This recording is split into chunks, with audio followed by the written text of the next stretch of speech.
warahmatullahi wabarakatuh. Perkenalkan, saya Emma Nur Fitria dari Prodi PKMI 4A, STAI Al-Azhar Menganti Gresik. Di sini, saya akan menjelaskan tentang sejarah pendidikan Islam di Indonesia. Pendidikan Islam di Indonesia telah berlangsung sejak masuknya Islam ke Indonesia. Pada tahap awal, pendidikan Islam dimulai dari kontak pribadi maupun kolektif antara mubalik dengan peserta didiknya. Setelah komunitas Muslim terbentuk di suatu daerah, maka mulailah mereka membangun masjid yang difungsikan sebagai tempat ibadah dan pendidikan. Inti dari materi pendidikan pada masa awal tersebut adalah ilmu-ilmu agama yang dikonsentrasikan dengan membaca kitab-kitab klasik. Kitab-kitab ini adalah menjadi ukuran bagi tinggi rendahnya ilmu agama seseorang. Pendidikan Islam yang sederhana ini sangat kontras dengan pendidikan Barat yang dibangun oleh pemerintah kolonial Belanda pada awal abad ke-17. Di awal abad ke-20, muncullah ide-ide pembaruan pendidikan Islam di Indonesia. Yang melatar belakangi hal ini ialah: pertama, daya dorong dari ajaran Islam itu sendiri yang mendorong umat Islam untuk memotivasi umatnya guna melakukan pembaruan atau tajdid, dan juga kondisi umat Islam di Indonesia yang jauh tertinggal dalam bidang pendidikan. Kedua, daya dorong yang muncul dari para pembaru pemikir Islam yang diinspirasi dari berbagai tokoh-tokoh pembaru Islam seperti Jamaluddin Al-Afghani, Muhammad Abduh, Muhammad Rashid Ridho, dan lain sebagainya. Perjalanan sejarah pendidikan Islam di Indonesia hingga saat sekarang ini telah melalui 3 periodisasi. Pertama, periode awal sejak kedatangan Islam ke Indonesia sampai masuknya ide-ide pembaruan pemikiran Islam awal abad ke-20. Periode ini ditandai dengan pendidikan Islam yang terkonsentrasi di pesantren, adayah, surau atau masjid, dengan titik fokus adalah ilmu-ilmu agama yang bersumber dari kitab-kitab klasik. Periode kedua, periode ini telah dimasuki oleh ide-ide pembaruan pemikiran Islam pada awal abad ke-20. Periode ini ditandai dengan lahirnya madrasah dan juga telah memasukkan mata pelajaran umum ke dalam program kurikulum, serta telah mengadopsi sistem pendidikan modern seperti metode, manajerial, klasikal, dan lain sebagainya. Periode ketiga, pendidikan Islam telah terintegrasi ke dalam sistem pendidikan nasional sejak lahirnya Undang-Undang Nomor 2 Tahun 1989, dilanjutkan dengan Undang-Undang Nomor 20 Tahun 2003.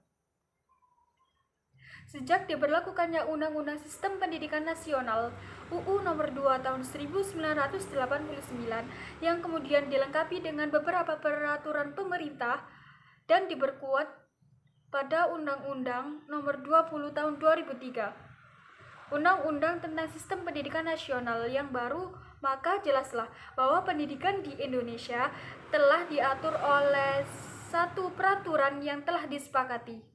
Pendidikan Islam yang dimaknai sebagai mata pelajaran dan lembaga telah mendapat kedudukan dalam sistem pendidikan nasional. Kegiatan pendidikan Islam di Indonesia lahir dan tumbuh serta berkembang bersamaan dengan masuk dan berkembangnya Islam di Indonesia. Sesungguhnya kegiatan pendidikan Islam tersebut merupakan pengalaman dan pengetahuan yang penting bagi kelangsungan perkembangan Islam dan umat Islam, baik secara kuantitas maupun kualitas. Pendidikan Islam itu bahkan menjadi tolak ukur bagaimana Islam dan umatnya telah memainkan peranannya dalam berbagai aspek, baik dari aspek sosial, politik, dan budaya. Oleh karena itu, untuk melacak sejarah pendidikan Islam di Indonesia dengan periodisasinya, baik dalam pemikiran, isi, maupun pertumbuhan organisasi dan kelembagaannya, tidak mungkin dilepaskan dari fase-fase yang dilaluinya. Fase-fase tersebut secara periodisasi dapat dibagi menjadi 7. Yang pertama yaitu periode masuknya Islam ke Indonesia. Yang kedua yaitu periode pengembangan dengan melalui proses adaptasi. Yang ketiga yaitu periode kekuasaan kerajaan-kerajaan Islam atau proses politik. Yang keempat yaitu periode penjajahan Belanda. Yang kelima yaitu periode penjajahan Jepang. Yang keenam yaitu periode kemerdekaan satu Orde Lama. Yang ketujuh yang terakhir yaitu periode kemerdekaan dua orde baru atau pembangunan.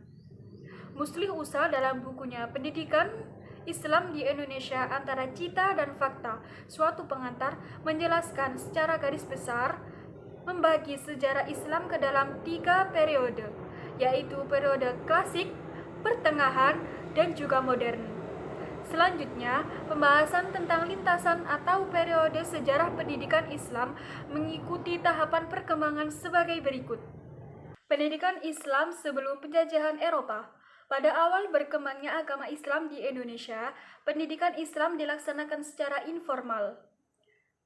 Didikan dan ajaran Islam diberikan dengan perbuatan, contoh, dan keteladanan. Pendidikan dan pengajaran Islam secara informal ini ternyata membawa hasil yang sangat baik karena dengan berangsur-angsur tersebarlah agama Islam ke seluruh kepulauan Indonesia dari Sabang sampai Merauke. Karena dengan cepatnya Islam tersebar di seluruh Indonesia, maka banyaklah didirikan tempat-tempat ibadah seperti masjid, langgar, atau surau, yang mana tempat-tempat tersebut tidak hanya berfungsi sebagai tempat ibadah, tetapi juga sebagai tempat pendidikan yang sangat sederhana. Modal pokok yang mereka miliki hanya semangat menyiarkan agama dan semangat menuntut ilmu bagi yang belum memilikinya. Tempat-tempat pendidikan Islam seperti inilah yang menjadi embrio terbentuknya sistem pendidikan pondok pesantren dan pendidikan Islam yang formal, yang berbentuk madrasah atau sekolah atas dasar keagamaan. Usaha untuk menyelenggarakan pendidikan Islam menurut rencana yang teratur sebenarnya telah dimulai sejak tahun 1476 dengan berdirinya Bayangkara Islam di Bintara, Demak, yang ternyata merupakan organisasi pendidikan Islam yang pertama di Indonesia. Dalam rencana kerja dari Bayangkara Islam disebutkan bahwa upaya mudah dipahami dan diterima oleh masyarakat, maka didikan dan ajaran Islam harus diberikan melalui jalan kebudayaan yang hidup dalam masyarakat, asal tidak menyalahi hukum syara. Untuk merealisasikan rencana ini, maka pada suatu sidang Dewan Wali Songo dan Kerajaan Demak memutuskan bahwa semua cabang kebudayaan nasional, yakni filsafat hidup, kesenian, adat istiadat, ilmu pengetahuan, dan sebagainya, sedapat mungkin diisi dengan anasir-anasir pendidikan dan pengajaran agama Islam. Kebijaksanaan wali-wali menyiarkan agama dan memasukkan anasir-anasir pendidikan dan pengajaran Islam dalam segala cabang kebudayaan nasional Indonesia sangatlah memuaskan, sehingga agama Islam tersebar di seluruh kepulauan Indonesia. Yang kedua, yaitu pendidikan Islam di zaman penjajahan. Kedatangan bangsa Barat memang telah membawa kemajuan teknologi, tetapi tujuannya adalah untuk meningkatkan hasil penjajahannya, bukan untuk kemampuan bangsa yang dijajah. Begitu pula di bidang pendidikan, mereka memperkenalkan sistem dan metode baru, tetapi sekedar untuk menghasilkan tenaga yang dapat membantu kepentingan mereka dengan upah yang murah, dibandingkan dengan jika mereka harus mendatangkan tenaga dari Barat. Apa yang mereka sebut pembaruan pendidikan itu adalah westernisasi dan kristenisasi, yakni untuk kepentingan Barat dan Nasrani. Dua motif inilah yang mewarnai kebijaksanaan penjajahan Barat di Indonesia selama kurang lebih 3,5 abad. Pada tahun 1882 Masehi, pemerintah Belanda membentuk suatu badan khusus yang bertugas mengawasi kehidupan beragama dan pendidikan Islam yang disebut Priesteraden. Atas nasihat dari badan inilah, maka pada tahun 1905, pemerintah mengeluarkan peraturan yang isinya bahwa orang yang memberikan pengajaran atau pengajian harus meminta izin terlebih dahulu. Pada tahun-tahun itu memang sudah terasa adanya ketakutan dari pemerintah Belanda terhadap kemungkinan kebangkitan pribumi. Pada tahun 1925, pemerintah mengeluarkan peraturan yang lebih ketat lagi terhadap pendidikan agama Islam, yaitu bahwa tidak semua orang, kiai, boleh memberikan pelajaran mengaji. Peraturan itu mungkin disebabkan oleh adanya gerakan organisasi pendidikan Islam yang sudah tampak tumbuh. Jika kita melihat peraturan-peraturan pemerintah Belanda yang demikian ketat mengenai pengawasan, tekanan, dan pemberantasan aktivitas madrasah dan pondok pesantren di Indonesia, maka seolah-olah dalam tempo yang tidak lama, pendidikan Islam akan menjadi lumpuh. Akan tetapi, yang dapat disaksikan dalam sejarah adalah keadaan yang sebaliknya. Masyarakat Islam di Indonesia pada zaman itu laksana air hujan atau air bah yang sulit dibendung. Yang terakhir yaitu pendidikan Islam di zaman kemerdekaan. Pendidikan agama Islam untuk sekolah umum mulai diatur secara resmi oleh pemerintah pada bulan Desember 1946. Sebelum itu, pendidikan agama sebagai pengganti pendidikan budi pekerti yang sudah ada sejak zaman Jepang berjalan sendiri-sendiri di masing-masing daerah. Pada bulan Desember 1946, dikeluarkan peraturan bersama dua menteri, yaitu Menteri Agama dan Menteri Pendidikan dan Pengajaran, yang menetapkan bahwa pendidikan agama diberikan mulai kelas 4 SR atau sekolah rakyat sampai SD sampai kelas 6. Pada masa ini, keadaan keamanan di Indonesia belum mantap sehingga SKB surat keputusan bersama dua menteri tersebut belum dapat berjalan dengan semestinya. Daerah-daerah di luar Jawa masih banyak yang memberikan pendidikan agama mulai dari kelas 1 SR. Pemerintah membentuk Majelis Pertimbangan Pengajaran Agama Islam pada tahun 1947 yang dipimpin oleh Ki Hajar Dewantara dari Departemen P dan K dan Profesor Dr. Andes Abdullah Sigit dari Departemen Agama. Tugasnya untuk mengatur pelaksanaan dan materi pengajaran agama yang diberikan sekolah umum. Pada tahun 1950, kedaulatan Indonesia telah pulih untuk seluruh Indonesia.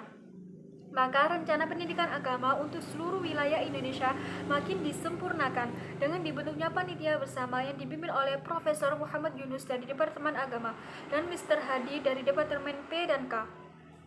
Untuk menyempurnakan kurikulumnya, maka dibentuk panitia yang dipimpin oleh Kiai Haji Imam Zarkashi dari Pondok Gontor Ponorogo.